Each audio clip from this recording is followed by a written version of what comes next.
what are some guys that impressed you at the combine while you were there? Give me a couple of names.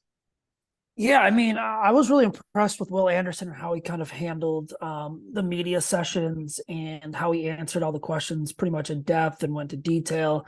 Tyree Wilson was pretty impressive at his media session. In terms of on the field, I really liked what Josh Downs did. The Northwestern kid, I totally gonna butcher his name, forgot his name. Double A, double A. Yeah, double A defensive lineman. I think he had a big camp or a big combine. Um, excuse me, but yeah, just overall, the depth of the defensive line and how many good edge rushers there are. Lucas Van Ness was impressive. The kid from Pitt, Calijah Kancey, Yep, yep, um, yep. he was impressive.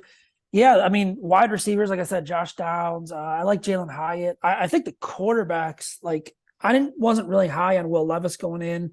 Thought he had a good combine, and then Anthony Richardson obviously stole the show with all of his metrics and that, and CJ Stroud, which is great news for the Chicago Bears because they right now don't need a quarterback. So, Right.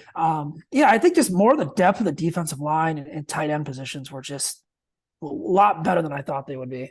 Yeah, I find it I find it interesting in the combine. Of course, all of the fans and the media get caught up on the 40 times and the verts and what people do on the field. What I think a lot of people fail to realize is that 80% of the combine is what goes on behind the scenes. Yep. You guys in the media, how you have your media interviews, which fans get to see, but all those closed door meetings, we don't get to see what goes on between general managers and coaches and players. So I think it's always interesting to see, you get those guys every year that kind of get drafted based off of their combine and who maybe weren't on people's radar, and all of a sudden they run a blazing 40 time and they jump 40 inches, and now all of a sudden they're a second round pick. So it's an interesting dynamic. Yeah, the combine is it's interesting because it goes that way and it can go the other way too. There's been guys who are just outstanding at the combine, just can't do it the next level. But you're right. I mean, the behind the scenes stuff is just it's the bread and butter of the combine. I say actually watching those drills and being in the stadium. I didn't even go into the drills this year. I watched them on TV from my room pretty much. And then when I got back home, I watched them. Watching the drills in person in the stadium it's kind of boring, honestly. The stuff, the player interviews is a lot better. Seeing the NFL personnel, the players, teams, scouts, media members, the who's who of the NFL is there. They're all in one spot. That's the fun stuff as the day goes, closes down, who's out to dinner where, who's at this bar, who's at this restaurant, where's everyone hanging out at, how do you network? That's the coolest stuff about the combine in my eyes. Yeah. Yeah, I would say a couple players for me on field wise that kind of impressed.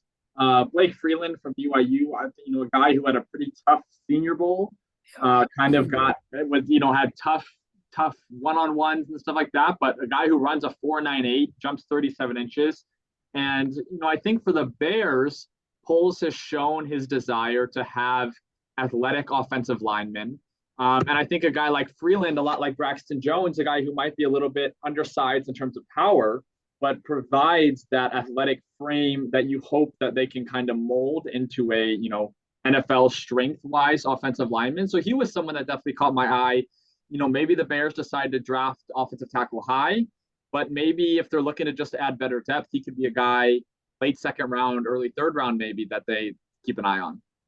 Yeah, the thing with the offensive line is if the Bears do trade back, which is 99%, they're going to trade. It's pretty clear now. Yeah. If they find themselves outside the top 10 or pick up an extra second round pick, that's an ideal scenario where you can look at an offensive tackle, like you mentioned, like Freeland, or, you can look at someone like Peter Skoransky out of Northwestern. I don't know if he'll be a tackle at the next level or guard. Guys like that, you probably wouldn't take in the top 5, top 10. In Freeland's case, probably wouldn't take him in the top 20, 25, 30, depending on what his stock is now. But yeah, it's kind of interesting that with the Bears scheme as well, what kind of offensive tackles are they looking for? Like, is Paris Johnson out of Ohio State someone that, would catch their eyes? Are they looking for run blockers? They're looking for pass protectors. We saw last year, like, they want to get out to the outside zone run, but a lot of times they did play action with Justin Fields. Like, do you need a mobile tackle? I did see the Freeland stuff. I did see, I think it was the Florida kid, Cyrus Torrance. I thought he had a good combine. And then it's unfortunate that, the USC kid, Andrew Voorhees. I saw that news. That's really crazy. Yeah, that's like kind of the downside of the combine. It's like that stuff happens and it's just unfortunate. And for those of you who don't know what we're talking about, an offensive guard from USC ended up tearing his ACL at the combine, and he's now, going to have to go through surgery and all that. So unfortunately for him, a guy who was, pretty projected, probably second, third round pick, now, unfortunately, you probably will see his draft stock fall.